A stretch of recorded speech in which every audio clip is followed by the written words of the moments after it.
Depuis des années, l'évolution du monde de la cybersécurité peut se comparer au jeu du chat et de la souris.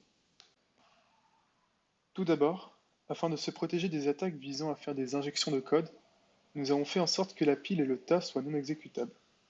Cette technique, le NX-bit, est utilisée dans les processeurs pour dissocier les zones de mémoire contenant des instructions, donc exécutables, des zones contenant des données.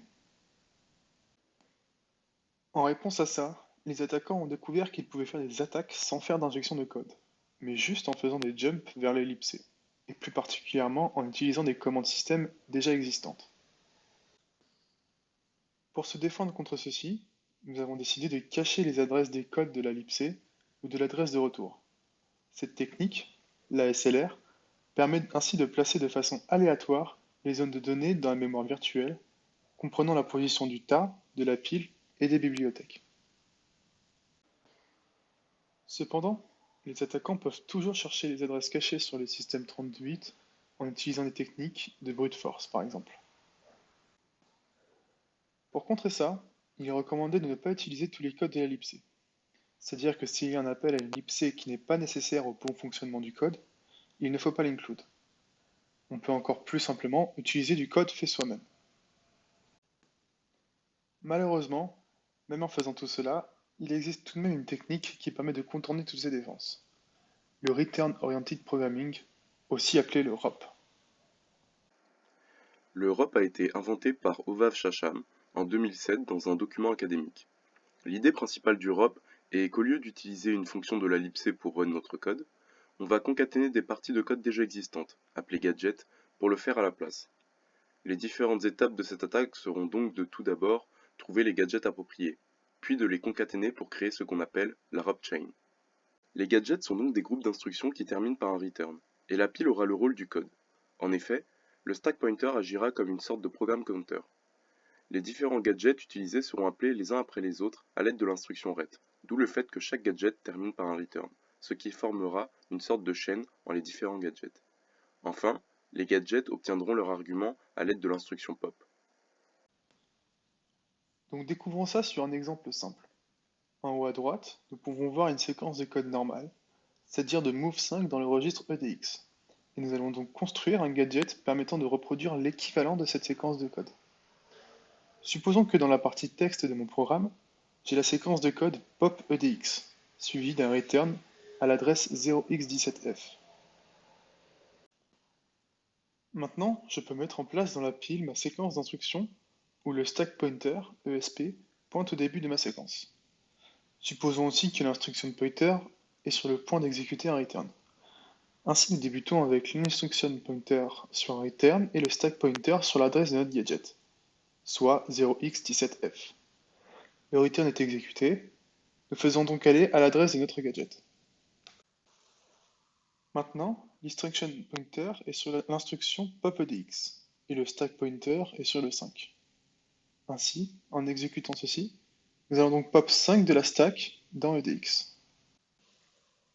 L'instruction pointer pointe sur return et le stack pointer pointe sur l'adresse d'un potentiel prochain gadget, mais cela ne nous intéresse pas dans notre cas. Nous pouvons donc voir que nous avons bien reproduit ce qu'aurait dû faire l'instruction move5 dans EDX. Regardons maintenant un cas plus complexe. Nous avons ici une séquence de code que nous allons voir s'exécuter normalement. Puis nous reproduirons un équivalent à l'aide d'une ROP chain. Donc tout d'abord, l'instruction pointer va charger le contenu du registre ESP et le déplacer dans le registre EAX. Puis, l'instruction pointer va charger le contenu du registre ESP-8, qui correspond à la valeur 0x404, et le déplacer dans le registre EBX. Enfin, on enregistre la valeur contenue dans le registre EAX à l'adresse contenue dans le registre EBX, 0x404. Pour reproduire ce comportement, nous allons donc devoir trouver des gadgets puis les associer. Donc voici quelques gadgets que nous pouvons utiliser à la place. On suppose qu'en 0x17f, nous avons un gadget qui pop dans EAX, qu'en 0x20d, nous avons un gadget qui pop dans EBX, et qu'en 0x21a, nous avons un gadget qui enregistre la valeur contenue dans EAX à l'adresse contenue dans EBX. Nous avons aussi arrangé la pile pour qu'en haut de celle-ci se trouve la valeur qui va être pop, puis un pointeur vers le prochain gadget suivi de son argument, et enfin un pointeur vers le dernier gadget en 0x21a. Commençons. On exécute l'instruction pop, qui va mettre la valeur contenue dans ESP dans EAX. Puis le return nous fait aller à l'adresse du prochain gadget, 0x20d. Va pop la valeur d'ESP dans EBX. Puis le return nous fait aller à l'adresse 0x21a, qui va mettre la valeur de EAX à l'adresse contenue par EBX. Et voilà, le travail est fait. Nous avons vu comment créer une Rob Chain et son fonctionnement, mais nous n'avons pas vu comment trouver les gadgets nécessaires pour construire cette Rob Chain. Une recherche automatisée des gadgets est envisageable. En effet, nous savons qu'un gadget se termine forcément par un return. Ainsi, en regardant les différentes instructions du binaire cible, on a juste à extraire les séquences se terminant par un return. Des commandes telles que robGadget existent et trouvent automatiquement tous les gadgets d'un binaire. Pour aller plus loin, nous pouvons imaginer que le fait de modifier aléatoirement la position du code en utilisant des techniques similaires à l'ASLR sur des machines 64 bits va rendre le Return Oriented Programming bien plus compliqué à mettre en place. En effet, la plupart des attaques récemment publiées concernent les versions 32 bits des binaires ciblés. Donc comment faire dans ces cas-là? Une des solutions est d'utiliser une technique appelée blind drop. L'idée principale de cette attaque est que si un serveur redémarre après un crash sans réutiliser la SLR, nous pouvons lire la pile pour trouver les stacks canaries et une adresse de retour, trouver des gadgets durant le temps d'exécution qui feront appel à write, et enfin dump le binaire pour trouver les gadgets nécessaires à la construction de la rob chain en utilisant l'appel system write. En d'autres termes, le blind drop ajoute quelques étapes préliminaires à l'attaque rob classique précédemment présentée, afin de pouvoir trouver les gadgets nécessaires malgré la modification aléatoire de leur position. Maintenant, regardons une application du ROP sur le cas suivant. Ici, le binaire est faillible via la fonction scanf, qui ne vérifie pas la taille de l'entrée. Regardons un peu les sections présentes dans notre binaire, après l'avoir compilé en 32 bits.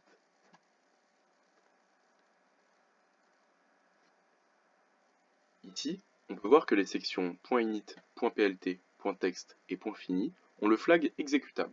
C'est donc ici que nous allons trouver nos gadgets. Petit rappel sur les sections les plus importantes d'un binaire lorsque l'on souhaite faire du ROP. PLT contient du code permettant de résoudre les fonctions de la libc exécutées dans le binaire. Text, le code du binaire. GOT contient les adresses de la libc résolues grâce à la PLT. BSS contient les variables statiques définies lors de la création du programme.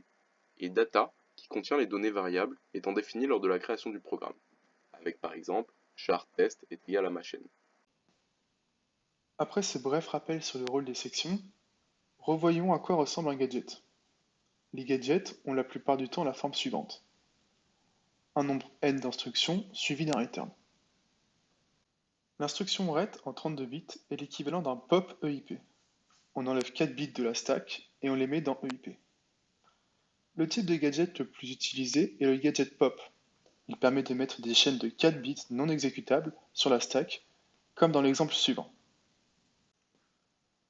Lors de l'exploitation, cette technique nous permettra par exemple de faire appel à des fonctions avec des arguments, comme nous allons le voir dans la partie suivante. Maintenant, nous allons voir la méthode de ROP classique. Passons directement à la méthode d'exploitation. Nous allons utiliser le schéma d'exploitation suivant. Read de PLT vers puts afin de récupérer une adresse de la libc, dont la base est aléatoire en raison de l'ASLR. Read de main afin de réexécuter le programme sans recharger la LSR. Read de libc vers system. Le read de PLT est une méthode qui permet d'exécuter n'importe quelle fonction importée dans le binaire via la PLT. On peut les lister de la manière suivante. Cette commande affiche les fonctions importées de la libc et leur adresse dans la GOT.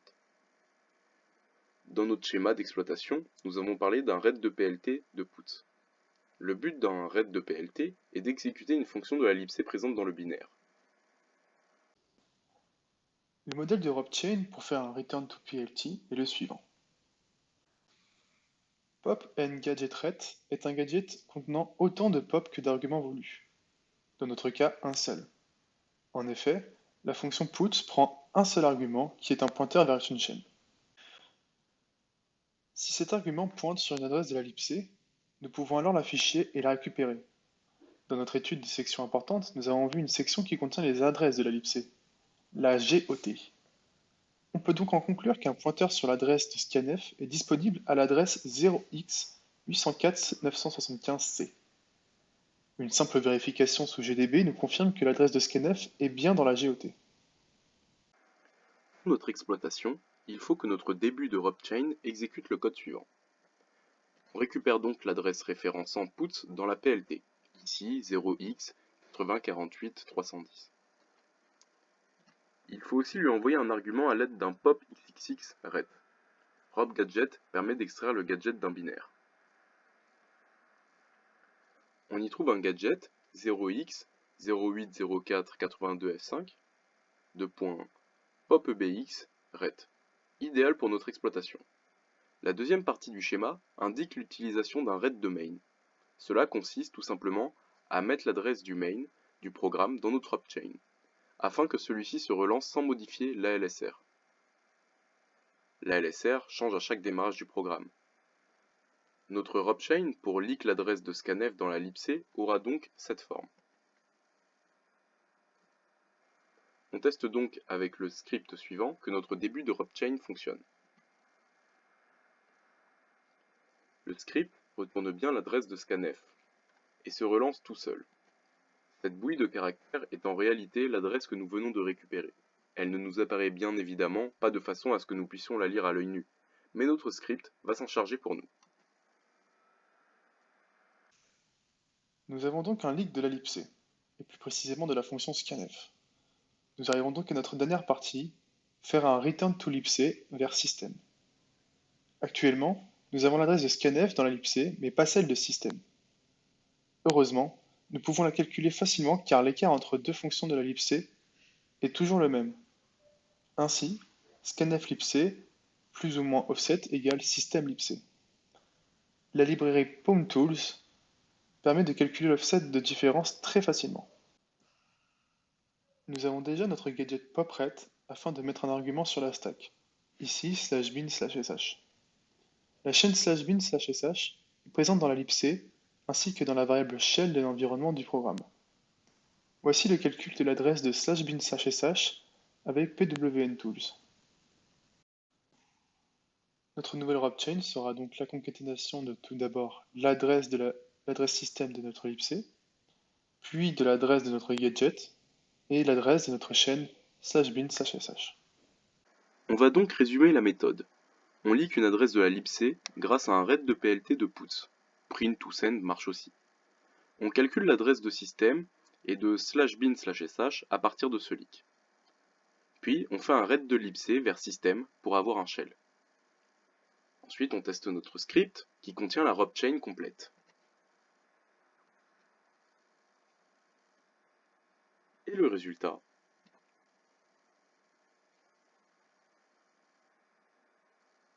voilà, notre méthode de Rob a fonctionné.